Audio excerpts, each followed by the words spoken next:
You can't actually force creativity. It does not work. What you can do, I've learned, is set up the environment that makes creativity happen.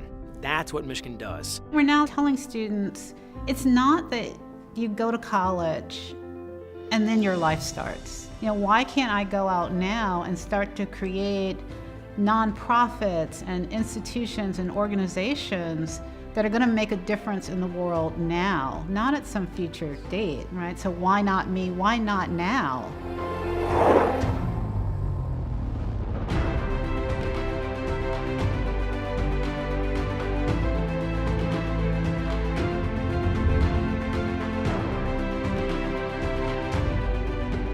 Now, when we think about individual students and alums of this place, such as a Larry Page or a Bill Joy or a Tony Fadell, those were really, really creative students when they were here on campus.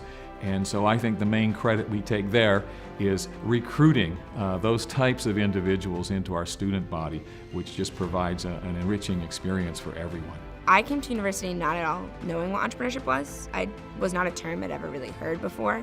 I'm a mechanical engineer, so I was like, I'm gonna go be a mechanical engineer, work in a corporation. And then I ended up starting a company and I learned what entrepreneurship was and what it meant.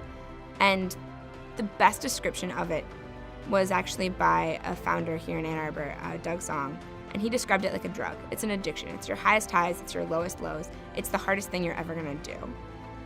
And that's true, but it also is something that teaches you how to change the world. Technology and new innovations and advancements have, I think, been part of the fabric of Michigan for decades. If you go back to the 1960s, 70s, and into the early 80s, within engineering and computer science, Michigan had some very notable achievements. The first person ever to get a PhD in something we would now call computer science was John Holland in 1959. So that CS department produced, by 1970 they had produced over 90 PhDs. So they really turned out new thinkers, but coming from this very broad background. The big role for computer science here was this thing called the Merit Network, the Michigan Educational Research and Information Triad.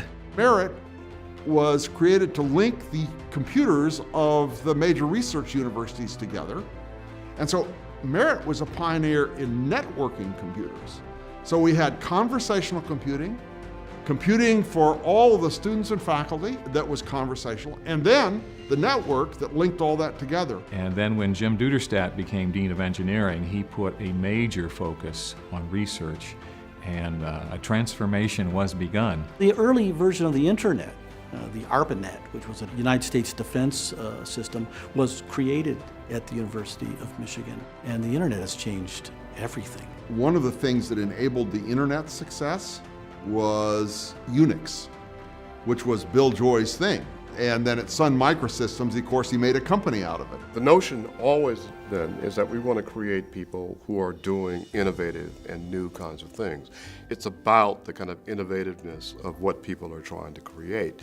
And in fact, it's probably one of the things that allows individuals from very different types of intellectual backgrounds, the biological sciences and the social sciences, to get together because they're both trying to innovate. I think the entrepreneurial and innovative spirit is very outwardly focused. The idea of entrepreneurship is to take what you've learned and solve problems that make a difference. But essentially it's marshaling your capacities, educational capacities, leadership capacities, the ability to communicate, to inspire, to achieve a goal that makes a difference in the world. That's entrepreneurship. We never want to lose sight of the fact that we are a discovery and creation and innovation rich institution. And so our students can actually become part of that in real interesting ways. The way people used to think about entrepreneurship was starting a company or starting a business. What we, and I think many of us at the university now, try to teach is the mindset. When you see a problem, don't just say, oh, somebody will figure that out. It's the mindset of something can be done better.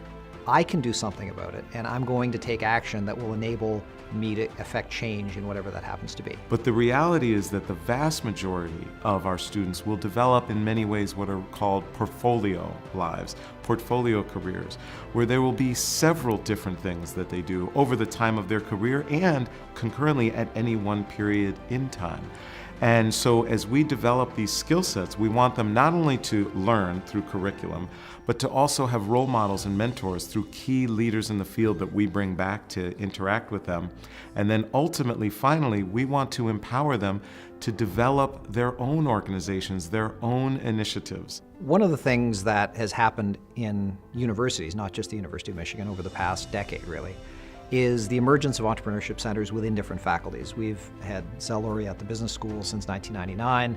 The engineering schools had their Center for Entrepreneurship, and you find the same thing in medicine, public health, music, theater, and dance. Innovate Blue was really designed to give students a place where they could find their way to these various centers of excellence across the university campus. In my role as director of Innovate Blue, this campus-wide initiative, I have found it very easy to just reach out across campus and at least start conversations with people.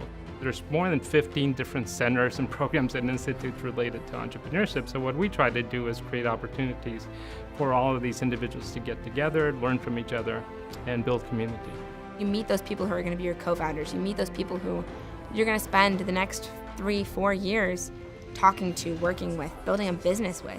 Good ideas will attract resources. And the fact that we can provide a lot of resources within the university infrastructure certainly makes it easier, gives students a bit of a tailwind, if you will, as they leave, as they seek to develop their businesses outside the campus. I think that's also been a big part of our success over time, is that we've been willing to make the investments that you need in the sciences, in the arts, and the music, in the humanities. These are important things that we're doing, and if the ideas are good enough, then we're willing to find the money to do them. You also have, as a result of your time here, a group of relationships that you can depend on to help you as you move forward in your life. That's special. And I think that's a lot of what this university offers. Well, when I talk to a group of prospective Michigan undergrads, I always tell them, if you come to Michigan, you're joining a family. Make sure you like this family because there's no escaping.